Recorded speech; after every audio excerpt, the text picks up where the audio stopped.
Good morning, everybody. Thank you guys for being here. We're going to take our time before we get started to allow a maximum number of participants to be here. But while we wait on everybody to log in, again, thank you guys for being here. Be sure to check out our events page on our website. We'll be offering opportunities for CLEs every Wednesday. As a result, that will be, you'll be able to get 12 hours of CLE credit, including your ethics. And so next month's presentation will be on e-discovery made simple.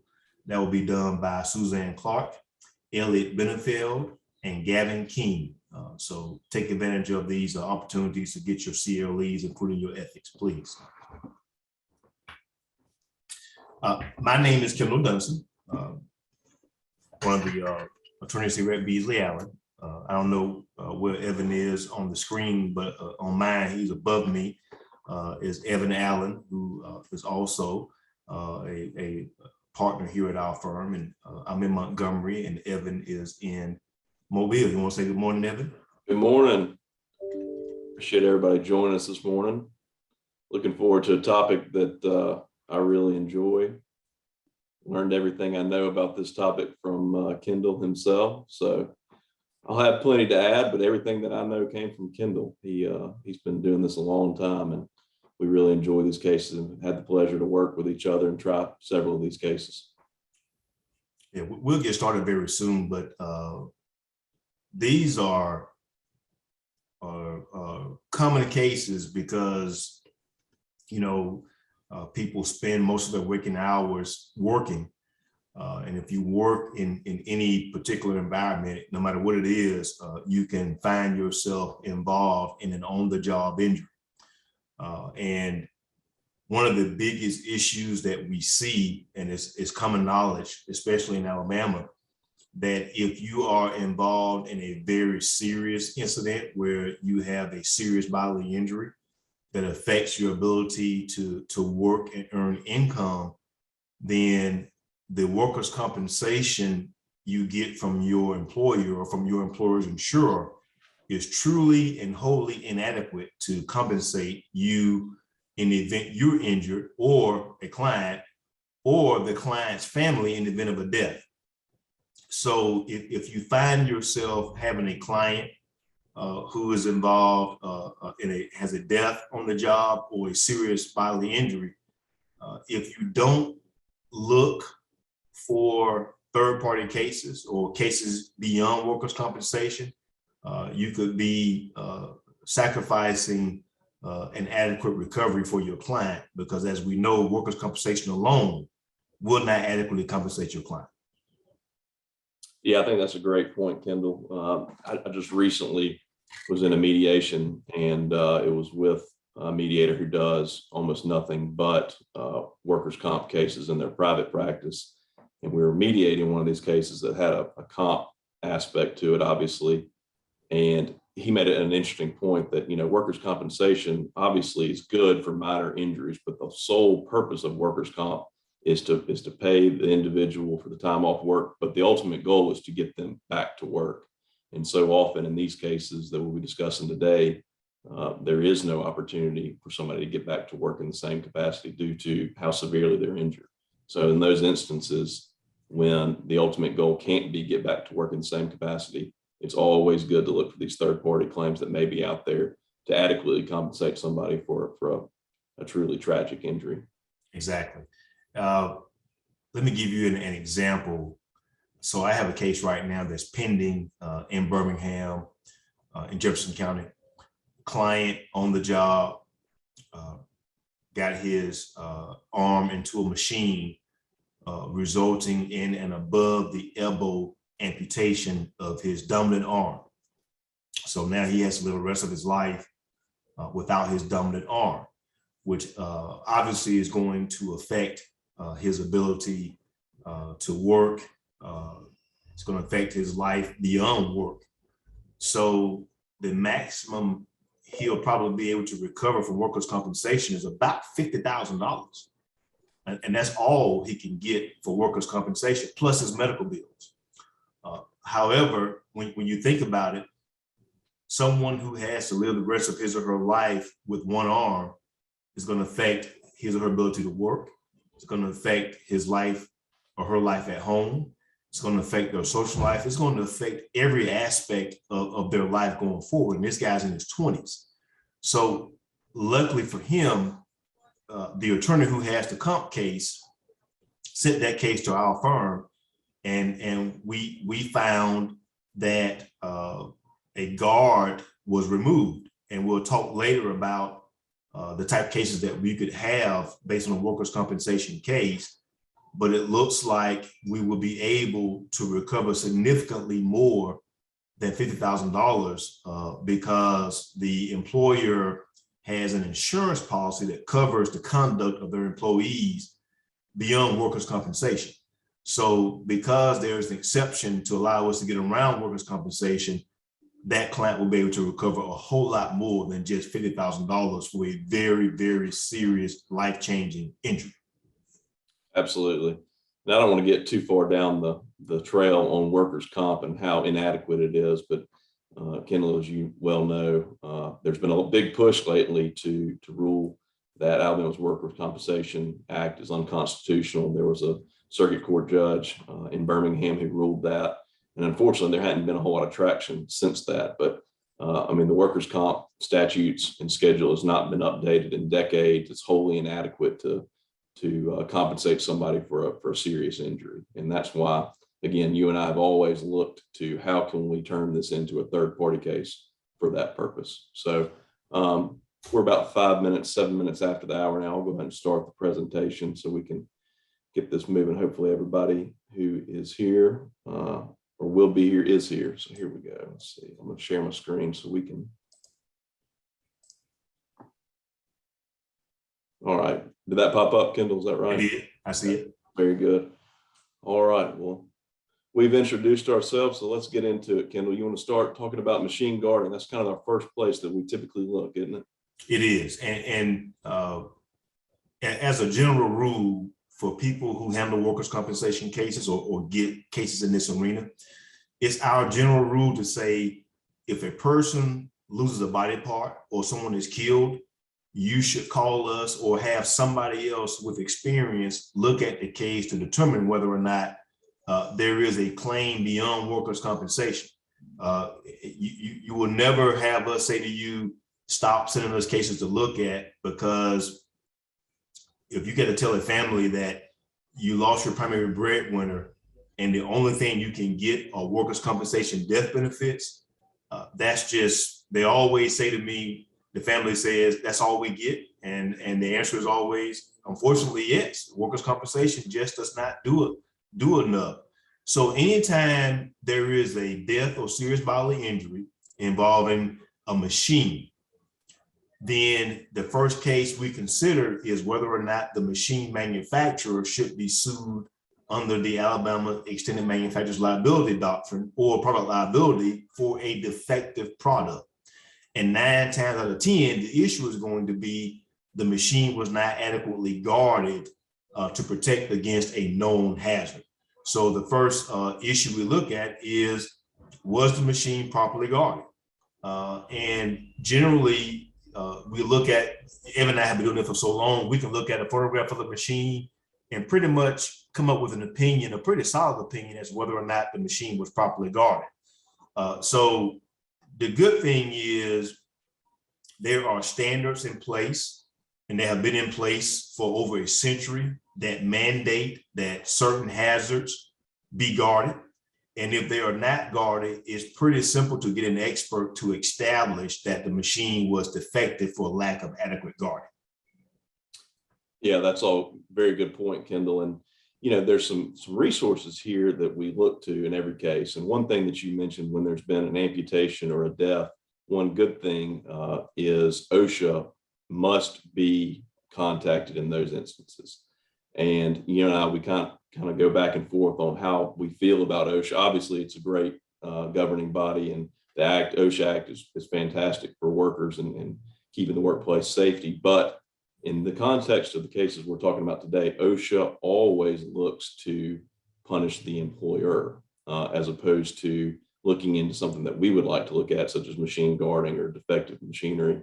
But they always look to the employer. But the good thing about OSHA is, again, if there's been an amputation or a death, they must be contacted. They must get on the ground quickly, and they do a pretty thorough investigation, which through a FOIA request you can get. And so oftentimes, well before we or our experts or investigators are able to get into the workplace and see the machinery, OSHA has already been out, taken photos and documented everything, oftentimes taken interviews and statements from witnesses.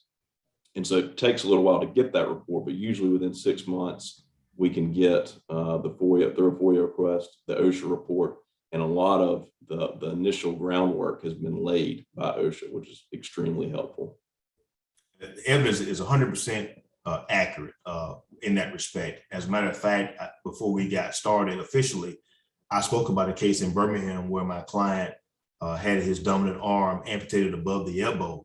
In that case was referred to me by an attorney in Birmingham, and it was a few months after his accident. But if you get that claim first, always ask your client, has OSHA contacted him or her? If OSHA has not contacted them, have your client call OSHA and report the incident themselves, because in that case, the employer never told OSHA. So by the time I got the case, I figured out that OSHA has not been notified. So I called OSHA to say, hey, my client was involved in an accident on these premises, and will you do your normal investigation? And that's when I learned that if 6 months have passed from the day of the accident, OSHA won't do an investigation. OSHA will say, well, we missed that one because 6 months have passed and we can't investigate. And so that's a situation where we lose the benefit of having OSHA do their thing, do an investigation, take photographs, cite the employer, because when we see the report and it says the employer failed to guard, what that means to us is the manufacturer failed to guard. OSHA will only cite the employer, but if the employer bought the machine from a machine manufacturer, then it's not the employer responsibility to guard the machine, it's the manufacturer's responsibility to guard the machine. So although OSHA may say the employer failed to guard, what we're looking at is there was a failure to guard. And so that means with that language, we know there is a product liability case against the manufacturer of that machine. Absolutely.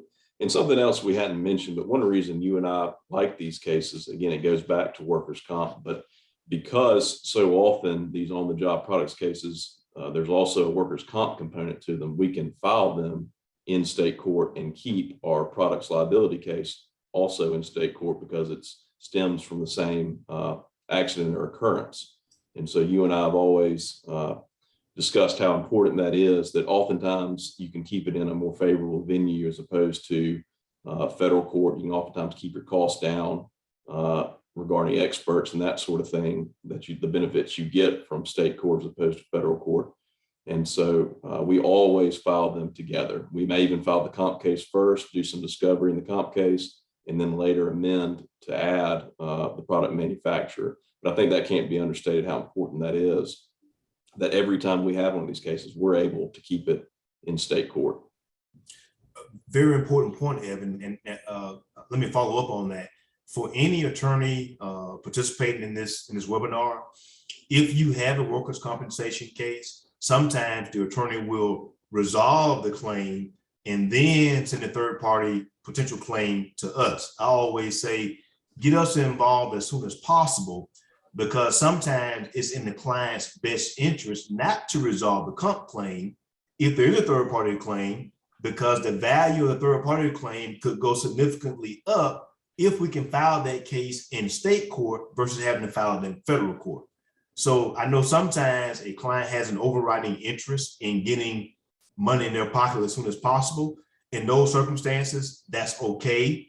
But if we could get in early and file the comp claim with a third party claim, we have a much better shot of staying in state court. Absolutely. Absolutely. We always like to keep them together if we can. And Yes. so obviously the first thing, like we just mentioned, is machine guarding. That's the first thing we look at. That's the most common thing we see, I would say, Kendall. There's other, products liability claims often out there, but typically with these heavy industrial machinery, the accident is usually stems from a lack of guarding. And one thing you and I both do is, once we file the case, once we start working on the case, and we start taking depositions, it's so important we always try to get an engineer from the manufacturer. We try to take their deposition, get them as a corporate rep if we can. We always like to have an engineer. And one thing that you taught me that we start with is when we take their deposition, we start with the engineer's code of ethics. And from day, square one, we always get them to lock in and agree that they are governed by the engineer's code of ethics, and that the first canon of the engineering code of ethics is to hold paramount the safety, health, and welfare of the public. And once you get them to agree with that, it makes everything else kind of fall into place. They have to agree. That is first and foremost, is to make keep the public safe.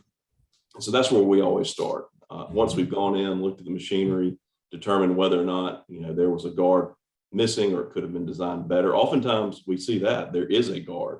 The machine is somehow guarded, but it's an inadequate or defective guard. And so that's where we start. We get our experts involved. We look at the equipment. We try and determine why this accident happened. How could it have been prevented? What potential designs are out there that would prevent this injury? But again, locking in their engineer and getting them first to agree that they are bound by the code of ethics to make the product safe is kind of square one as far as the deposition goes. And then, and I'll let you talk a little bit more about this, Kendall. Okay. But from there, we go into what is called the design safety hierarchy. It's got a few different names, but it's really engineering 101, safety engineering 101. And it actually starts even before the hierarchy. You'll get, every engineer will have to agree that in the beginning at the design phase of a piece of equipment, all the way through the manufacture, install, and startup, they have a duty to do what's called a hazard analysis.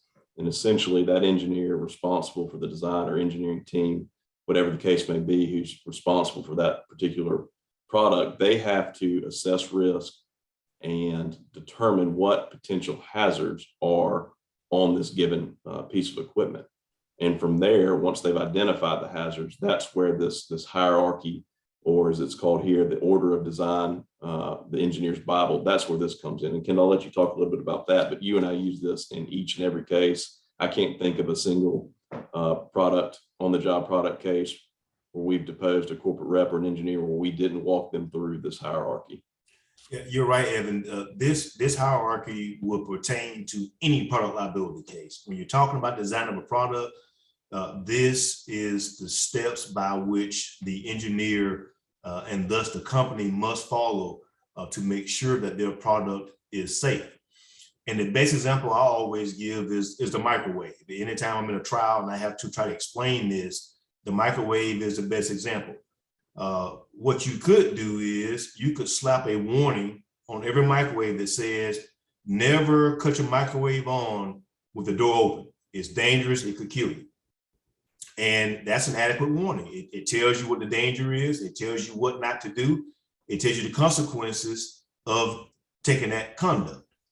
However, under this order of design precedence, that's not acceptable because as we all know, if you open your microwave, you can't cut it on. If you cut your microwave on and open the door, it automatically cuts off. And that warning will not suffice because there's a little device called an interlock that costs 25 cents that if you open the door, it will cut the microwave off. If you try to cut the microwave on with the door open, the microwave will not come on. So in the order of design precedence, you try to eliminate the hazard altogether if you can. Usually you can't do that. So then you guard against it. If you can't guard against it, which is you have to guard against it, then you have to warn and then train or instruct. But you can't jump down to warning and instruction because that's cheaper. if you could do step 2, which is guard, or step 1, which is eliminate. So in terms of a microwave, you can't eliminate the hazard, because the hazard, the gamma rays, is what heats the food. So the way you guard it is you put the door there and you make it such that the microwave won't operate without the door in place. So that's why you don't see in a microwave to have that big warning on the door that says never open this door while the microwave is in operation, because you don't need that warning, because you got that little device that prevents that hazard from injuring anyone or killing anyone. So that's how it works. You have to do them in order of steps, and you can't jump down to step 4 without doing steps 1, 2, and 3. Absolutely. And you and I, we lay this foundation at the beginning of every engineering deposition we take, and we get them locked in that they are bound by the code of ethics. We get them bound to the fact that they are bound to do a hazard analysis. And then in the design phase, they have to do this hierarchy. They can't skip the design out the hazard step or the guarding hazard and jump to warnings or PPE or instructions to operators and that sort of thing without doing those first steps. And, we'll get to the defenses of these cases later, but, and without question or without fail, in every case that we have, they want to place the blame on the employer or the employee and essentially say, well, they didn't train them properly. The employer did not properly train the employee, or they didn't follow the manual, whatever the case may be. But again, once we get them locked in at the ground level that they had the duty to follow this hierarchy, a lot of that, we can kind of cut that off before it even gets too far. Yes. And, if you have a client who comes into your office and they have a workers' compensation case, and they may say to you, I got hurt by the machine, but my employer says I didn't lock and tag it out. That's the number one excuse used by employers and manufacturers as to why a client got hurt. Because believe this to be true, in every situation, whether it's a death or an injury, if your client gets pulled into a machine, they're going to blame your client first. Don't take that as being the gospel. Have someone take a look at it, because they're always going to say, well, you didn't lock and tag the machine out. Well, the issue may be lockout tag out comes in step 4. If the hazard could have been eliminated in step 2, your client may have failed to lock and tag the machine out, but that may not be significant. That may not preclude a product liability claim against the manufacturer just because that's a fact. So we've seen many cases disregarded because the employer says, well, you didn't lock and tag the machine out, which is a fact. It's true, they didn't. But that doesn't mean that the machine or the product was not defective. And so that's why we use this order of design precedence to go through the process to determine, well, that may be a fact, but you still have a claim against the machine manufacturer. Absolutely. Absolutely. We see it all the time where they skip step 1 and 2 of designing or eliminating through the use of guards and jump straight to 3 or 4 and want to talk about our client and what they did wrong. But again, it's just so important to lay that groundwork to get them to go ahead and agree that there is a duty to follow that hierarchy. And then a lot of the blame they place on the employer kind of gets wiped away when you can conclusively prove that they haven't followed the steps that they were supposed to follow. Yes. On this slide, we've got some of the practical considerations. These are just some tips, Kendall, that you and I have come up with along the way. One thing, the first one, contact the workers' compensation carrier. That's so important. And just for these reasons that we've outlined here, is that oftentimes when you talk to the workers' compensation carrier, or you talk to the attorney who's working on the workers' comp case, they want to see us. They want to hear from us, because they know that if we're able to come in and do an investigation and bring a third-party claim, they will get back some of their money that they fronted through workers' compensation. And so we're oftentimes not only they don't work with us, but they won't only work with us. A lot of times they will really help us and really try and help us build our case against a product manufacturer or another third party, again, so that they can recover some of the money they've paid through workers' comp. No doubt. And while we're on this subject here, If anyone has any questions or comments they would like, please put them in the chat and we'll do our best to answer those now or at the end. But I'll give you an example. I have a case right now pending in Savannah, Georgia. A young lady working in a tuna factory got her hand pulled into a machine and her hand was crushed. She didn't lose any, well, she lost eventually she lost the 3 middle fingers. So she's only left with a pinky and a thumb. The pinky is there, but it doesn't work. The thumb is still there, but it doesn't work very well. So as you can imagine, she went through multiple surgeries and is still going through treatment now. So in that case, the comp carrier has spent over $400,000 in medical bills, and she needs a cosmetic and a functional prosthesis. They have to pay for that for the rest of her life. So they know for the rest of her life, she's just 40 years old. That's going to be a significant amount of money that they have to pay out in now and in the future for her medical care. So actually, when we got into the case, that we contacted them and they were ready for us. They gave us everything we wanted. I need to see the machine. When you need to see it, come on over. I need to talk to this witness. We'll make them available for you. I need the manual for the machine. Here it is. They are motivated to help you out as much as they can, knowing that if you are successful in a third-party claim, they get to recover a good bit of their money. So that OSHA and the comp carrier are the first 2 people we contact, other than the client, to figure out what's going on, because they are motivated to help you and they will. Absolutely. It's about the only time that defense lawyers seem to be happy to get a call from us, but you're right. I mean, they work with us. They'll help us get whatever they can so that we can build our case. So it's an invaluable resource to have them work with us. And the next point is hire a guarding expert. You know, you can't bring these claims without expert testimony. Right. We've got several that we work with. You know, typically they will be PEs, mechanical engineers. The ones that you and I both seem to like the most are ones who also have not just the degree, but they also have real world experience building this type of equipment. That's invaluable. We love when we have an engineer who's actually been on the ground and has designed equipment. And so that's what we look for. Typically, again, it's going to be a mechanical engineer. Sometimes it'll be a materials engineer, but somebody with real world experience, it certainly goes a long way. And while you're going to the next slide, Evan, Andrew Folk had a very good question about the OSHA investigation, and sometimes the OSHA investigation can actually be adverse to your client's interest. And so what do you do about whether or not it's admissible? Even if it's admissible or not, I just try to argue OSHA is only pertaining to the employer. And the report itself is not admissible.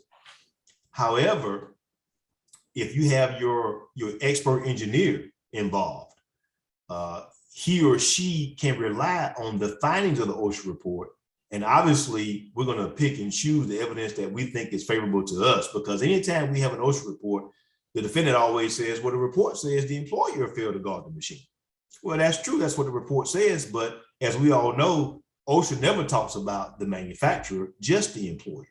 So I always get the employer to say, take that case in Savannah. We're in the business of manufacturing tuna. That's what we do. We can and sell tuna.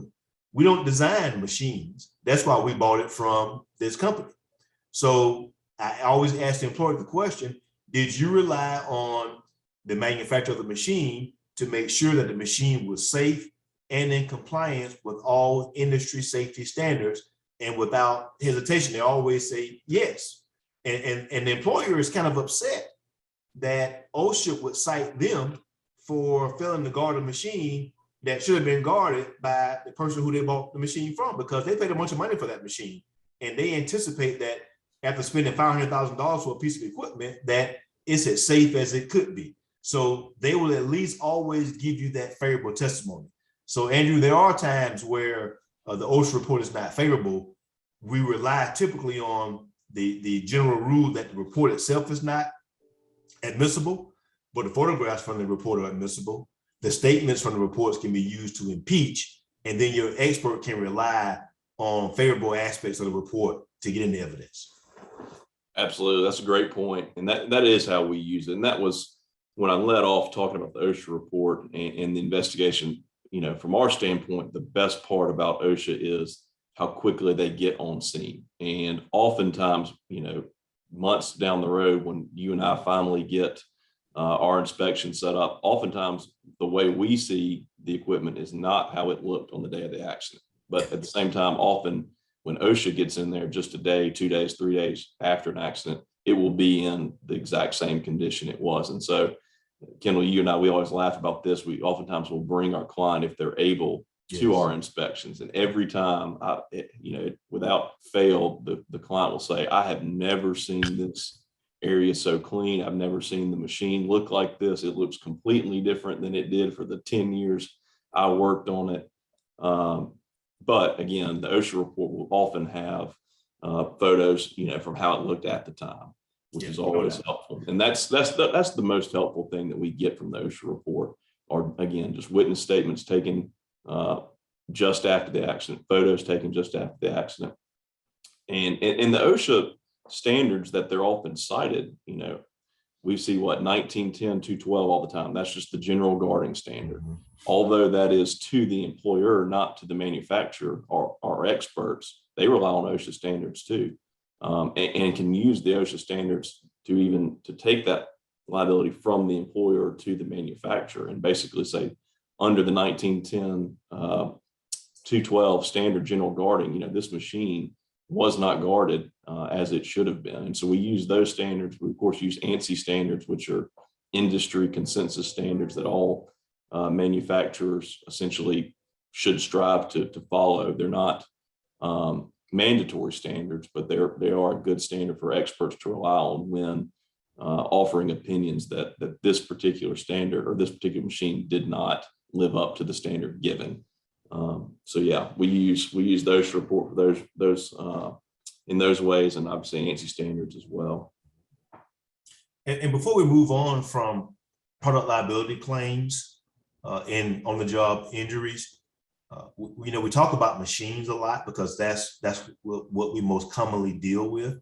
But a machine could also be a vehicle. So if your client is a truck driver and he's involved or she's involved in an accident while on the job, they have a workers' compensation claim, but they could still also have a product liability claim against the manufacturer of that cab and that chassis. So a product liability claim could emanate from an on-the-job injury where you have a workers' compensation claim, but you also have a claim against a major manufacturer for a roof crush case or a seatbelt case or an airbag case. The only common denominator is the injury happened on the job, but the product could be a vehicle, it could be a press machine, anything that's manufactured by another entity could result in a product liability claim. So keep that in mind. The last practical consideration we have here is identify the machine manufacturer, make sure it's still in business. That probably is fairly common sensical, but one thing we also see is a lot of this industrial equipment can be very, very old. It can be in use for decades and decades. And that's just a good practical consideration to take in, is to also not only get the machine manufacturer's name, try and find a date code. And the reason that's so important is oftentimes, this equipment will be extremely old and they will be held to the standard of the equipment or similar equipment that was manufactured during that time. And so sometimes we'll find a machine that is clearly not guarded properly, defective by today's standards, but then you look at it, well, this thing's 50 years old. You have to look at the standards from 50 years ago. And so again, that's a very good practical thing to do, is just try and find a date code so that you know when it was manufactured, so you know what standards it should have been built to. All right, now we're going to move on to some cases that Kendall, you and I have worked on together. This is, I'm sure you remember this case. We actually tried this case up in North Alabama several years ago. But our client, his job, it's not a great picture, but it's hard to really understand how this machinery works from one single picture, but I'll try and explain it. This, if you can see my cursor, is what's known as a furnace. It's a pressure vessel. And essentially it heated molten iron. And once it was to a certain temperature, it would be pressurized. The vessel was pressurized and the molten iron would come to the top, and eventually it would go through this trough right here. And down below it, you can't see it below, there's a conveyor line that had casts made of sand. And so again, the molten iron comes out of the furnace, goes through the trough, and then drops down into these casts where different shapes were made. So it would make, ultimately it was making like pipe fittings.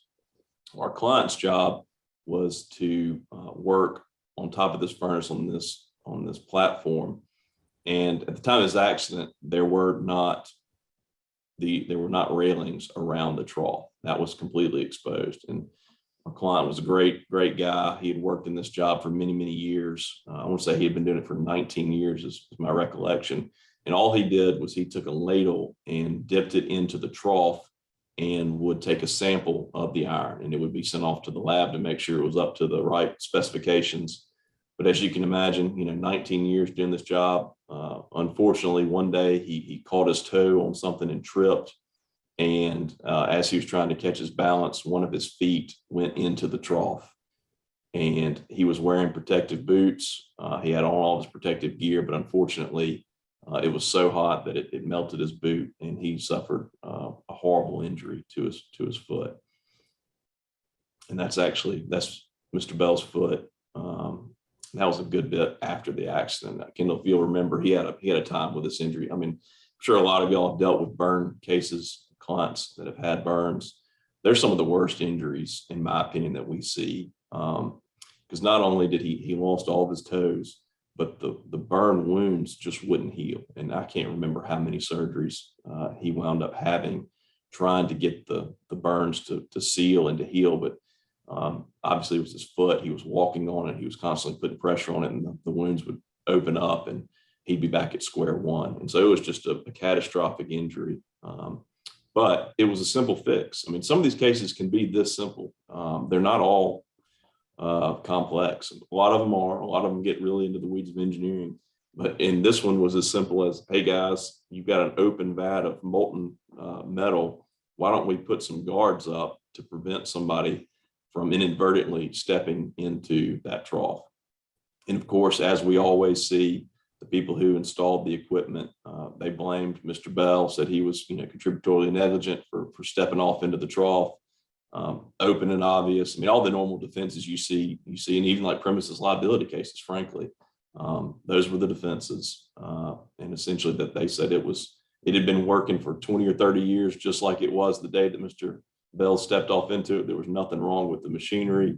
And they often use that as an example. They'll tell you how long a piece of equipment has been in production, how many years or how many cycles or whatever the case may be that it was effectively run. But for your one bozo client, we wouldn't have had an issue. Is kind of the way they pose it. So that's always a defense. But yeah, this one was simple. All our expert really said was, look, with that kind of hazard, you've got to have some sort of guarding. OSHA requires it. The ANSI standards required it. A guarding should have been in place here, and it would have prevented this accident. As Evan moves on to the next slide, imagine you saw the client's foot, and imagine being told your recovery is just $45,000. That's all you can get, and he has to live the rest of his life with that foot, and to be limited to only $45,000 is unconscionable. But luckily, we were able to find a third-party claim and further compensate him for what he had gone through and what he will continue to go through for the rest of his life. This is another one that you and I worked on together, Kendall. And if you'll remember this is another one. It's a little hard to explain this process, but essentially, if you'll notice, these aluminum silver logs, they were aluminum logs. And this is part of an extrusion process. Essentially, these large aluminum logs would go down onto a conveyor. They would go through a heating mechanism, and then it would be pushed through dies to create aluminum wires. But this is just the front of that production cycle. And so these aluminum logs were loaded onto this table by a forklift. And from there, they would go onto a cradle, which would put them on the conveyor line, and they would move slowly down here through the heating element. And this is the cradle. So this is kind of on the front side of the machine. This is the conveyor line where it would go down into the machine. But all this cradle would move up, and it would, going back to the other slide, it will pick up one of these logs on one of these tables and bring it down to the bottom. And so it would pick up a log, bring it down here, and then it would rotate, put it on the conveyor, and it would go through. In this particular instance, they had a log got stuck on this cradle, and the machine would not rotate and put it onto the conveyor. And so our client got up here, he and his co-workers got here and had crowbars and were trying to manually move the log onto the conveyor. Unfortunately, another log was released from the top while they were doing that. And the cradle was not in place. It was down here at the bottom where they were trying to get the log off of it. And the log fell 5 or 6 feet and landed on our client's foot and crushed his foot. It was a horrible injury as well. And in this instance, we had several theories, but what really carried the weight was lack of guarding. We had other theories of why the machine was able to release a log when it shouldn't have, and that involves sensors, just like we were talking about earlier, kind of the microwave thing. It's not supposed to be able to release a log unless this cradle's in place, just like your microwave won't start without the door closed. And that was one of our overall design theories. But at the end of the day, if it had just been properly guarded and prevented workers from being able to get here, we wouldn't have been in the situation we were. And of course, after the case was pending, they put up barrier guards around the whole proximity, locked barrier guards, so that employees could not get up there and try and remove logs manually. And as you can imagine, our client and others were on top of the machine trying to get it to work properly. And now they're not doing that for their benefit. They're doing it for the employer's benefit. And the employer will always say, well, you shouldn't have been up there. It was your fault. As soon as your client gets hurt, it's the client's fault. But when they're trying to keep the process going to make money for the employer, it's a good thing. But just because the employee made a mistake does not mean that there's not a claim beyond workers' compensation. So don't assume, hey, this client comes to your office, they have a serious on-the-job injury, but the client says, well, yeah, I did do this, and say, well, okay, well, you don't have a case then. No, that's not, it may preclude some cases, but not all cases. Get a qualified attorney who knows this type of law to look at that case, all the facts, to make sure your client does not have a claim to be compensated beyond workers' compensation. I mean, how often do we hear that, Kendall? It will get to the point where, we file the case, and of course it's blame the employee. They did this wrong. They shouldn't have done this. And you ask the employee and his co-employees, well, what was the process or procedure when this happened? And without, fail, they'll tell us that's exactly what we were told to do. There was no way to get this log off without getting up there with crowbars. We did it. Our supervisors saw it. They knew that's what we were doing. And so, to your point, only after the fact that there's an injury does it become, their fault or their problem. While they're doing everything necessary to keep production going, that's great. But once there's an injury, y'all shouldn't have done that. Y'all knew better than that. Right. But we hear that in virtually every case. Every case. I think so we got about 15 minutes, and we wanted to mention, we showed you basically examples of product liability cases against machine manufacturers. But as we mentioned earlier, there are other claims that go beyond workers' compensation. And one of the easier ones is what we call a multi-employer work site. So you have 5 employers working at the same work site, and an injury happens because one employee of one company does something that causes the injury or death of another employee from another company. So it may not be product liability, but it could be negligence. And you can always have a claim against another entity. You just can't sue your own employer because of workers' comp immunity. So if you have multiple employers on one work site and an injury or death happens, then there is a claim outside of workers' compensation for negligence or wantonness based on that conduct. Where we normally see it is contract work. An employer owns a site and they need a specialist to come in to fix something. They have a shutdown. You're going to come in and work on my property to make sure my processes are doing what they're supposed to do. And while you're on my property, something happens and we kill or hurt someone.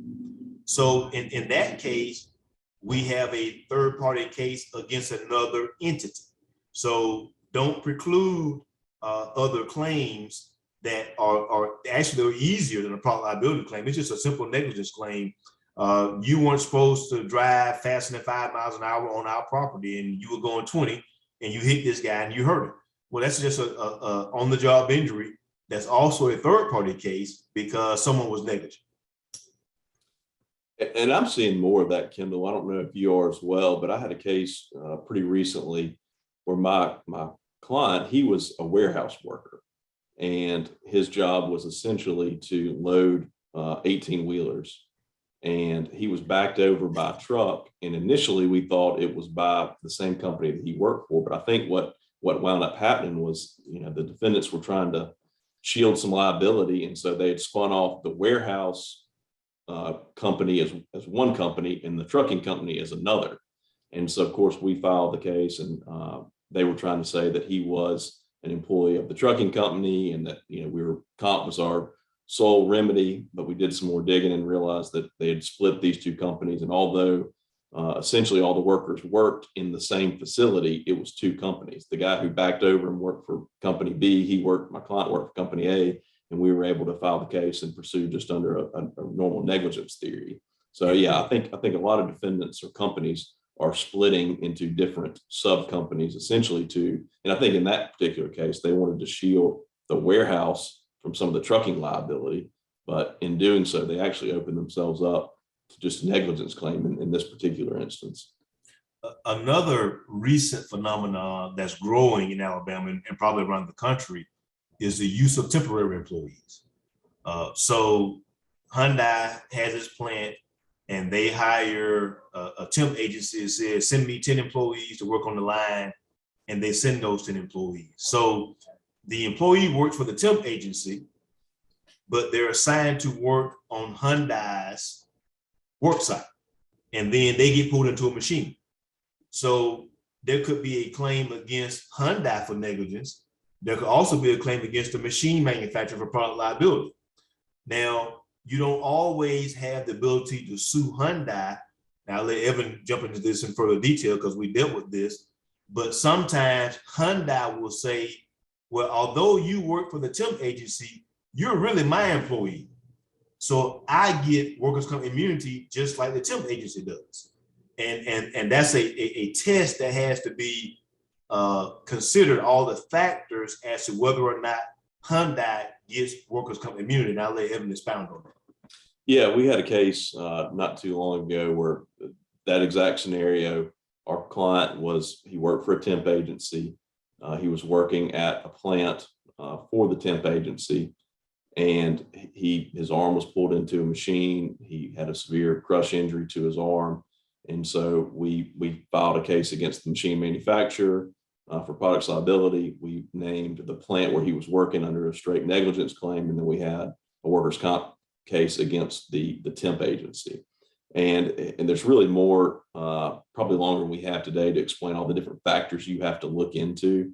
But there's case law out there on exactly when somebody who works for a temp agency or a third party, when they can be a dual employee. And it's a very fact specific inquiry. And so you've got to do a lot of discovery and research to find out the answers to those questions. But that's definitely an avenue that we have pursued, and we're seeing more and more because there are, and I don't know exactly why that is, but we are seeing more employees who are working at these industrial facilities for temp agencies. And the problem with that, or the shame in that, is they're not getting adequate training. They go to work for a temp agency or apply to temp agency. They say, great, we've got somewhere to place you. They'll put them there. Very minimal training is what we typically see. And oftentimes they're working around extremely hazardous machinery and equipment with virtually no training. And so it's a shame, because I think we're seeing more and more on the job accidents because of that. They're just not getting properly trained. No doubt, no doubt. So we've talked about on the job injuries. It could be a claim against a product manufacturer. It could be a claim against an entity other than your employer. We've now talked about temp agencies and multi-employer work site. Two more scenarios that you can have cases beyond workers' compensation. One is an entity has another entity come on site to do some repair work. A quick example, I represented a family a couple of years ago. A gentleman was using a forklift to move a product at his company. And they had a forklift repair company come in to maintain their forklifts. Well, when they came in, they did not adjust the brakes on the forklift. So client using the forklift, he has the forks raised. He gets off the forklift to move something on his truck, and he pulls the emergency brake up before he gets off. While he's moving down his truck, the brakes don't hold the forklift. And the forklift starts to inch forward, and the forks pin him up against the truck and eventually kills him. So he's at work. We actually had a claim against the forklift maintenance company for negligent maintenance because they did not adjust the brakes properly. So that's kind of like a multi-employer work site. But when that incident happened, the forklift maintenance guy wasn't on the site. He had done his work, and it was 2 weeks later. He was long gone. But we found out that the brakes didn't hold because they had not been adjusted the last time the forklift company came out. So that's another instance where it's an on-the-job death, but we had a third-party claim against another entity. Yep. And I think the last thing we hadn't brought up yet, something we see fairly commonly, is the removal of a safety device. And that is, under the workers' comp statute, there are extremely limited instances where you can sue an employer for negligence, and one of which is if they have removed a safety device. There's also, if you can prove that their conduct that led to the accident was willful, you can sue the employer directly. Unfortunately, that's, in my experience, Kendall, I think you'd agree with this, a very, very, very hard. The burden of proof there is extremely difficult to prove. It's a high standard. And so what we have been able to pursue, though, is a removal issue. And so essentially, that case, the way they look oftentimes is manufacturer delivers a piece of heavy equipment, whatever it may be. There is guarding on the hazard. Employer realizes guarding either slows down the production or is cumbersome or gets in the way or breaks, and they just won't replace it, or they'll take it off. And in those instances, you can bring a direct claim against the employer outside of comp if they willfully removed a safety device. And so that's something we see pretty common as well. Yeah, and the key to those claims is when you name that co-employee, make sure you name someone as high up as possible in the food chain. I had a case a couple of years ago in West Alabama, and luckily for my client, we sued the plant manager and the head of maintenance. And the entire time we were pursuing that litigation, there was insurance on behalf of the employer to cover the conduct of their employees, but they threatened us the entire time. Look, that removal and bypassing that safety device was an intentional act, and our policy does not cover that type of conduct. I believe had we sued a line worker, somebody low on the totem pole, they would have withdrawn their insurance coverage. But because we sued the top guy, the plant manager, and the head of maintenance and the safety person, they threatened but they did not withdraw their insurance coverage because of who we sued. So even if you have the person who did the bypassing or the removal conduct, it usually is going to be a low-level person. Still go after the head of maintenance, the head of safety, or the plant manager if you can show you knew that product had its guard removed, you knew this product had this guard bypassed, you knew this product came with a guard, but you never put it on there. Go as high as you can so that the insurance is available for your client to recover. I always tell my clients, if we win a case against a co-employee without insurance and we win $3 million, we just got a piece of paper saying he owes us $3 million, but a low-level employee don't have $3 million to pay you. So that's just a piece of paper that's not valuable to you. So if you have that type claim, make sure you go after someone high on totem pole to make sure you get your client compensated. That's a good point. And something I may have glossed over is it needs to be, when you add that count, it needs to be an individual, not the employer, not their business entity. It's got to be somebody who removed the guard or bypassed the guard. Well, we got just a few minutes left. We want to thank you guys for joining us today. We want you to keep in mind that we're going to do this commonly. You can check our events page on our website. On the third Wednesday of every month, we're going to be offering these webinars again to get your 12 hours of CLE, including an hour of ethics. So go to our website, check our event page to find out what's coming up. We can tell you right now that next month's webinar will be on e-discovery made simple by Suzanne Clark, Elliot Benefeld, and Gavin King. So we hope to see you back next month for our next webinar. Thank you for your time.